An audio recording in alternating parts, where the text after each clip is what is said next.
Good evening, students. Today we are going to read a very beautiful poem, No Men Are Foreign, written by James Kirkup. Students, आज हम जिस कविता को पढ़ने जा रहे हैं ये बहुत ही बेहतरीन कविता है और ये कविता पूरे विश्व के लोगों को इससे सीखने की ज़रूरत है. हालांकि सीखा भी तमाम देशों ने, हर देशों ने. तो इस कविता को शुरू करने से पहले हम लोग इस पोएम के बैकग्राउंड को समझते हैं. पोएट इस कॉन्टेक्स्ट को कहाँ से लिया है, किस टाइम पे लिया है, क्या परिदृश्य रहा है उस टाइम का, तो इसके बारे में हम लोग थोड़ा समझते हैं. फिर डायरेक्ट हम लोग पोएम की लाइन पे आएंगे. तो ये जो पोएम है आपकी वो 1914 के दौरान लिखी गई है. उस टाइम लिखी गई है जिस टाइम आपका विश्व युद्ध चल रहा था, द्वितीय विश्व युद्ध चल रहा था. और जब द्वितीय विश्व युद्ध समाप्त होता है यानी कि 1945 आते आते, तो उस समय द्वितीय विश्व युद्ध के दौरान लगभग आपका 7 से 8 करोड़ लोग द्वितीय विश्व युद्ध में मारे गए थे. और इन मारे गए लोगों में जो सैनिकों की संख्या थी वो लगभग 3 करोड़ थी. लगभग कितनी थी? 3 करोड़ थी. तो बाकी लोग कौन थे? तो बाकी लोग आपके आम नागरिक थे, आम जनता थी जो द्वितीय विश्व युद्ध में मारे गए थे. क्योंकि जब बंदूक की गोलियां चलती हैं, जब बारूद चलते हैं, तो ये नहीं पहचानता वो गोली, वो बुलेट ये नहीं पहचानती कि हमारे सामने आने वाला सैनिक है या आम नागरिक है.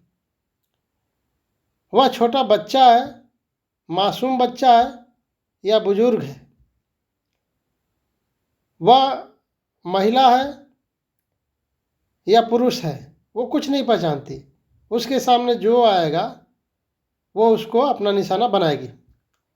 तो लगभग 5 करोड़ लोग आम नागरिक मारे गए थे द्वितीय विश्व युद्ध के दौरान. And you can imagine this, आप कल्पना कर सकते हैं कि क्या सिनेरियो रहा होगा, क्या सीन रहा होगा. चारों तरफ लाशें रही होंगी, चारों तरफ खून रहे होंगे, चारों तरफ खून के फव्वारे रहे होंगे, चारों तरफ लोग एक दूसरे के खून के प्यासे रहे होंगे. हालांकि जब एक सैनिक दूसरे सैनिक से लड़ता है तो उसका अपना पर्सनल कोई उसका दुश्मनी नहीं होता है. वो सामने वाले दुश्मन को, सामने वाले सैनिक को या सामने वाले नागरिक को वो नहीं जानता है कि वो इनोसेंट है कि क्या है. वो सिर्फ बदले के भावना से खून के प्यासे रहते हैं एक दूसरे के.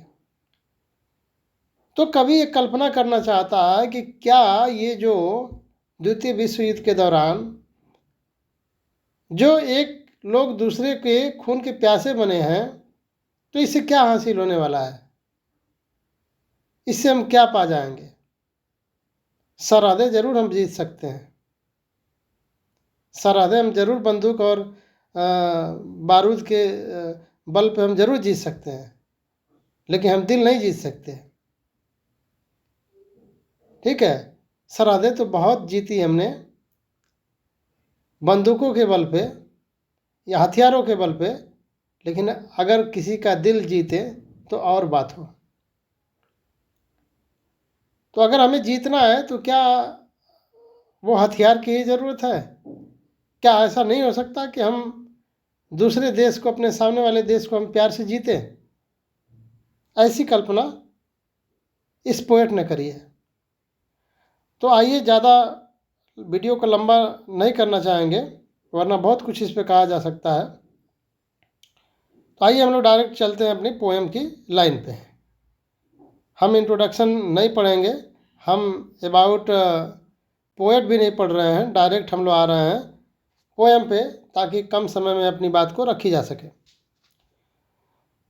तो फर्स्ट स्टेंजा आपकी है, remember no men are strange, no countries foreign, beneath all uniform a single body breathes. Like ours, the land our brothers walk upon, is earth like this in which we all shall lie? Remember, याद रखें. क्या याद रखें? No man are strange. No man are strange. कोई भी व्यक्ति strange नहीं है, कोई भी व्यक्ति अजनबी नहीं है हमारे लिए. नो कंट्रीज फॉरेन, और न ही कोई कंट्री अजनबी है हमारे लिए. Beneath all uniforms a single body breathes. Beneath all uniforms, सभी पहनावे के अंदर, यानी कि हमारी पहचान भले ही अलग अलग हो, लेकिन अ सिंगल बॉडी ब्रीथ, लेकिन अलग अलग पहचान होने के बावजूद हमारे शरीर के कपड़े बदल सकते हैं, लेकिन शरीर के अंदर जो आपकी सांसें हैं वो एक ही हैं. हम सभी को जीने के लिए सांसों की ज़रूरत है, वो एक ही है. लाइक आवर्स, और हमारी तरह. The land our brothers walk upon, और हमारे ही तरह वो भी हैं, यानी कि जो हमारे दुश्मन जिसे हम समझते हैं वो भी हमारी तरह है, जो इसी धरती पे, एक ही धरती है, इसी धरती पे वो भी चलते हैं. जिस धरती पे हम रहते हैं उसी धरती पे वो भी रहते हैं, भले ही उनकी पहचान कोई अलग हो, लेकिन हमारी धरती क्या है? एक ही है.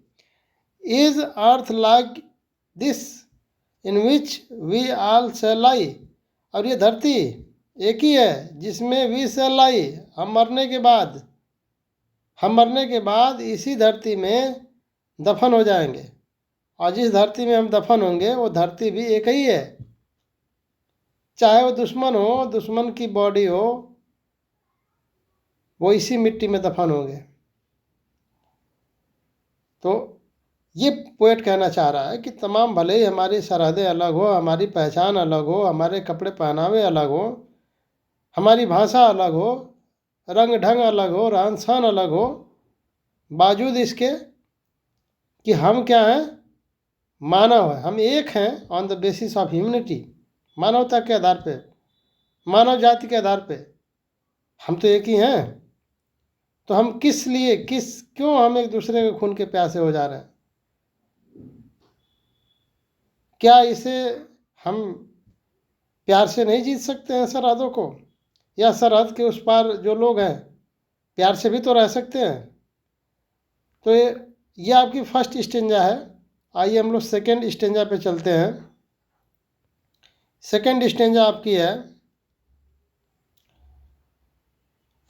Remember. They have eyes like ours that wake or sleep, and strength that can be won by love. ये कह रहा है कि रिमेंबर, याद रखें. They have eyes like ours, जैसे हमारी आंखें हैं वैसे उनकी भी आंखें हैं, जिसे हम अपना दुश्मन समझते हैं. दैट वेक और स्लीप, और जैसे हमारी आंखें सोती हैं और जगती हैं वैसे उनकी भी आंखें सोती और जगती हैं. And strength that can B one, और एक ही ताकत है स्ट्रेंथ, और एक ही ताकत है जो जिनसे हम उन्हें जीत सकते हैं. That can be won by love, और हम उन्हें जीत सकते हैं किस ताकत से? प्यार की ताकत से, लव की ताकत से हम जीत सकते हैं. In every land is common life that all can recognise and understand, और एवरी लैंड इज कॉमन, मतलब हर देशों के जो लाइफ है, जो जीवन है, वो कॉमन है. That can recognise and understand, और इसे हम जान सकते हैं और समझ सकते हैं. हम ये जान सकते हैं और समझ सकते हैं अगर समझने और जानने की कोशिश करें कि वो हमसे अलग नहीं है, उनका भी जीवन हमारे ही तरह है, हमारी तरह वो भी सोते हैं, हमारी तरह वो भी जागते हैं. तो अगर ये हम समझ सकते हैं तो हम उन्हें ज़रूर जीत सकते हैं. और किसी बंदूक के बल पे नहीं, किसी बारूद और गोले के ताकत से नहीं, हम उन्हें प्यार के ताकत से जीत सकते हैं। हमें उतना खर्च करने की ज़रूरत ही नहीं है। एंड लग रहा है कि सेकेंड स्टेज हम लोग का छूट गया है इसमें, सॉरी। सेकेंड स्टेज हम यहाँ पढ़ते हैं, सॉरी छूट गया। सेकेंड स्टेज हम लोग पढ़ लेते हैं। They too aware of sun and air and water. वे भी, यानी कि जो हमारे दुश्मन जिसे हम समझते हैं, वे भी अवेयर ऑफ सन, वो भी सन के बारे में जानते हैं, वो भी सूरज के बारे में जानते हैं। एंड एयर के बारे में जानते हैं। एंड वाटर, और पानी के बारे में जानते हैं, जैसे कि हम जानते हैं। यानी कि जैसे सूर्य का महत्व हमारे जीवन में है, एयर का महत्व हमारे जीवन में है, वाटर का महत्व हमारे जीवन में है, उसी तरह उनके जीवन में भी सन, एयर और वाटर का उतना ही महत्व है जितना हमारे लाइफ में है। Are fed by peaceful harvest, और वो भी बड़े ही शांति से किसानी कर रहे होते होंगे। कब? जब युद्ध नहीं होता रहा होगा। यानी कि जब युद्ध नहीं होता है, युद्ध विराम के दौरान वो भी शांति से सुकून से रहते हैं। वो भी नहीं चाहते हैं कि युद्ध हो, वो भी नहीं चाहते हैं कि खून खराबा हो, वो भी शांति और सुकून चाहते हैं। वो भी चाहते हैं कि वो जो है सुकून के पल में जो है अपनी किसानी करें, खेती करें और अपना जीवन यापन करें। बाय वार्स लॉन्ग विंटर स्ट्राउट, और जब जाड़े के मौसम में जब युद्ध होते हैं तो वो भी बेचारे भूखे मरते हैं, जैसे कि हम मरते हैं। युद्ध में जन धन सबकी हानि होती है, सब लॉस करते हैं हम, पैसे भी लॉस करते हैं, सुकून भी लॉस करते हैं, अपने करीबी, अपने दोस्त मित्र भाई सबको जो हमारे करीबी हैं उनको भी हम खो देते हैं युद्ध में। तो यही कह रहा कभी कि जब शांतिपूर्ण जब माहौल होता है तो भी अपनी शांतिपूर्ण तरीके से जो है किसानी करते हैं, और जब युद्ध होता है तो वो भी भूखे मरते हैं, जैसे कि हम मरते हैं। Their hands are ours, their hands, उनके लोग, हैंड्स मीन्स लोग, उनके लोग भी हमारे ही लोग हैं। And in their lines we read, और इसीलिए ये लाइन हम पढ़ रहे हैं। कौन सी लाइन पढ़ रहे हैं? A labour not different from our own, और उनके जो श्रम है, जो उनके मेहनत हैं, जैसे हमारी मेहनत है, जैसे हम मेहनत करते हैं, जैसे हम परिश्रम करते हैं, वैसे उनका भी परिश्रम है। हमारा और उनका परिश्रम कोई अलग नहीं है, चाहे जिस तरह का परिश्रम हो। तो इस आधार पे भी हम एक हैं। Come to the next stanza number 3। हम लोग इसको पढ़ चुके हैं इससे पहले, लेकिन फिर भी हम लोग दोहरा लेते हैं।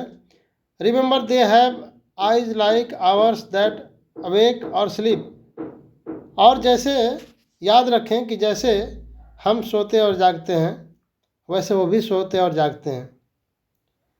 And strength that can be won by love, और एक ही ताकत है जिससे हम उन्हें जीत सकते हैं, वो है लव, प्यार की ताकत से ही हम उन्हें जीत सकते हैं। In every land is common life, हर देश के जो कॉमन लाइफ है, जो जीवन है, वो लगभग सेम है। That all can recognise and understand, बस इसे हमें जानने की और समझने की ज़रूरत है। अगर जानेंगे और समझने की कोशिश करेंगे तो हम ये जानेंगे कि हमारा जीवन और उनका जीवन कोई अलग नहीं है, लगभग सेम है। लगभग क्या, एकदम सेम है हमारा जीवन और उनका जीवन। ठीक है, जितना ही महत्व सूर्य और चाँद और तारे और धरती का हमारे जीवन में है, हवा का हमारे जीवन में है, पानी का हमारे जीवन में है, उतना ही महत्व उनके लिए भी है।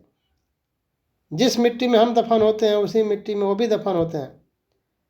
अगर हमें चोट लगेगी, हमें कष्ट होगा चोट लगने से, तो उन्हें भी कष्ट होगा चोट लगने से। हमारे भी ब्लड का रंग वही है जो उनके ब्लड का रंग है। तो ये सब समझने की ज़रूरत है, जानने की ज़रूरत है। अगर कोशिश करेंगे हम तो ये समझ सकते हैं कि हमसे वो अलग नहीं है। Come to the next stanza number 4।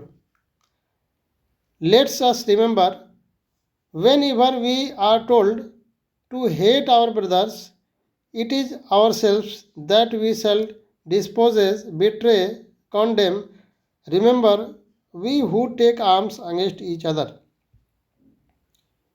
Poet ये कह रहा है कि लेट अस रिमेंबर, आइए और एक बात को याद रखें. क्या याद रखें? Whenever we are told to hate our brothers, जब भी हमें कोई अपने भाइयों से नफरत करने को सिखाए, यानी कि जो हमें दूसरे देश के लोग हैं उनसे अगर हमें कोई नफरत करने को सिखाए तो इट इज़ आवर सेल्फ, ये हमें अपने आप में समझने की ज़रूरत है. क्या समझने की ज़रूरत है?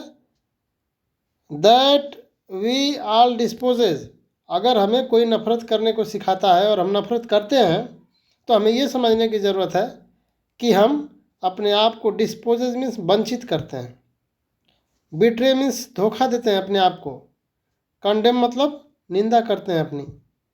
अगर हम किसी के कहने से दूसरे देश के लोगों से नफरत करते हैं तो हम अपने आप को वंचित करते हैं, अपने आप को धोखा देते हैं और अपने आप को निंदा करते हैं. Remember, we who take arms against each other, और याद रखें जब भी हम दूसरे के खिलाफ, आर्म्स मतलब हथियार उठाते हैं, यानी कि दूसरे के देश के लिए हम हथियार उठाते हैं, तो याद रखें कि हम भी जो है वंचित रह जाते हैं. किससे? प्यार से वंचित रह जाते हैं उनके. जब हम हथियार उठाएंगे तो उनका प्यार नहीं पाएंगे हम. तो जब भी हम किसी के कहने पर हथियार उठाएंगे तो हम उनके प्यार से वंचित हो जाते हैं. हम अपने आप को धोखा देते हैं, हम अपने आप को निंदा करते हैं. तो हमें किसी के कहने पे हमें हथियार नहीं उठा लेना है, हमें इसको समझने की कोशिश करनी है. Come to the next stanza and its last stanza of this poem. It is the human earth that we defile. यह मानव ही है. डिफाइल मीन्स होता है गंदा. इट इज़ द ह्यूमन, यह मानव ही है धरती पे जो धरती को डिफाइल मीन्स गंदा करता है. आवर हेल्प्स ऑफ फायर, जो दुश्मनी की जो आग है, ये जो दुश्मनी की जो नरक है, ये क्या करता है? Dust outrage the innocence of air that is everywhere our own. तो जब ये हम नफ़रत की आग जलाते हैं अपने सीने में, जब हम ये आग को, जो ये नरक है, ठीक है, जो नफ़रत की आग है ये नरक है, और इससे हम क्या करते हैं कि जो हमारे अपने हैं, ठीक है, एवरीवेयर आवर ओन, जो हमारे हर जगह अपने हैं, उसमें हम अपनी मासूमियत को जला देते हैं. हम ही हैं जो इस धरती को गंदा करते हैं और इस नफ़रत की आग में अपने मासूमियत को हम जला देते हैं. Remember, no man are foreign, याद रखें इसलिए कि कोई भी व्यक्ति फॉरेन नहीं है, अजनबी नहीं है, विदेशी नहीं है. नो कंट्री स्ट्रेंज, और न ही कोई कंट्री विदेशी है और न ही स्ट्रेंज है, अजनबी है.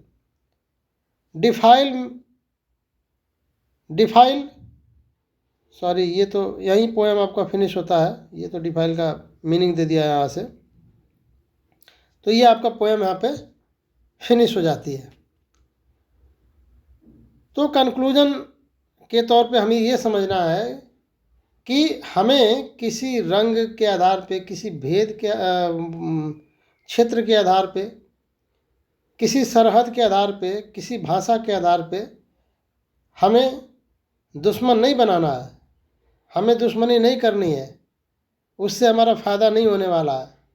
जब हम दुश्मनी करेंगे तो अपनी मासूमियत को हम नरक में डाल देंगे और उससे हमें कुछ अच्छा नहीं मिलेगा. हम अगर किसी के प्रति नफ़रत रखेंगे तो हमें बदले में नफ़रत ही मिलेगी, वो प्यार नहीं मिलेगा. तो जो सरहद हम हथियार के बल पे हथियाने की कोशिश करते हैं, हमें ये कोशिश करनी है कि वो प्यार के बदौलत हासिल हो. और अगर ये भावना, अगर सारे नागरिक, ख़ास तौर से जो पढ़ने वाले स्टूडेंट जो छोटे हैं, वो अपने अंदर अगर प्यार की भावना रखेंगे एक दूसरे के प्रति, तो शायद उनके जीवन में प्यार ही होगा. और केवल प्यार ही एक ऐसा माध्यम है जिससे आप अपने लाइफ को जीने लायक बना सकते हैं, स्वर्ग बना सकते हैं। नहीं पता कि जिस हम स्वर्ग की बात करते हैं वो हो या ना हो, ये इसकी कोई गारंटी नहीं है, लेकिन हम अपने जीवन को स्वर्ग बना सकते हैं इसी धरती पे, इसकी गारंटी है। और वो माध्यम है प्यार। हम दूसरों के प्रति प्यार की भावना रखेंगे तो दूसरे देश तो छोड़िए, हम अपने देश की बात कर लेते हैं। अपने देश में ही इतने क्षेत्र के आधार पर बंटवारे हैं, धर्म के आधार पर बंटवारे हैं, नस्ल के आधार पर बंटवारे हैं, जात के आधार पर बंटवारे हैं। हम एक धर्म दूसरे धर्म के कट्टर विरोधी बने पड़े हैं। हम एक दूसरे धर्म को ख़त्म कर देने के होड़ में लगे हुए हैं। धर्म तो छोड़िए, एक ही धर्म में इतना मतभेद है, एक ही धर्म में इतने भेद हैं कि आदमी प्यार की कल्पना नहीं कर सकता है। एक ही धर्म, हम हिंदू धर्म से आते हैं, मैं बेसिकली हिंदू धर्म से आता हूँ, तो मैं अपने धर्म की बात करता हूँ।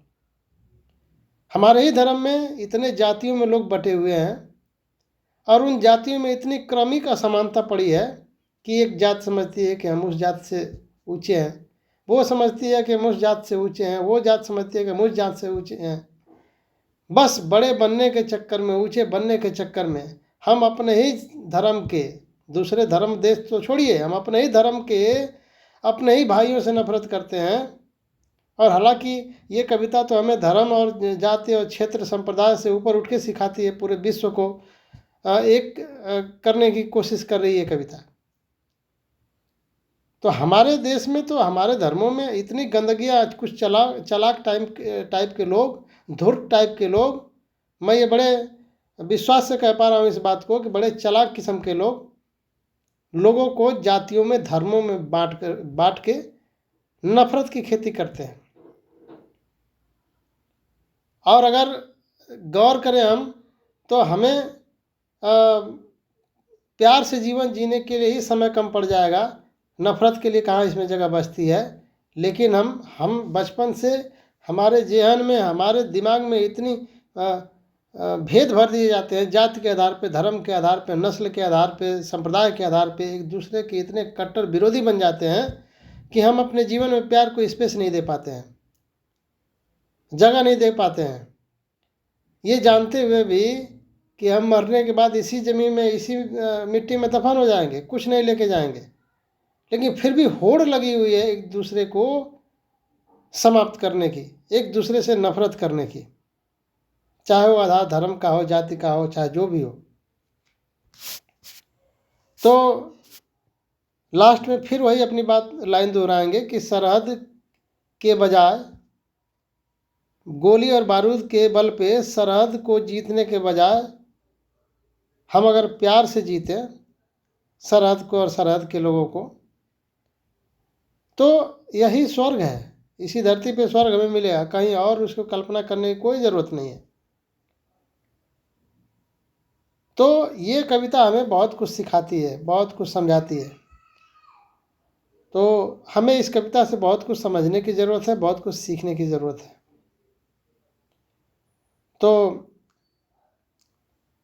अब हम लोग इस कविता को फिनिश करते हैं और इस पर ढेर सारी बातें की जा सकती हैं, ढेर सारे भेद पे हम बातें कर सकते हैं, लेकिन हमारी बात कंक्लूड हो चुकी है इतने में ही।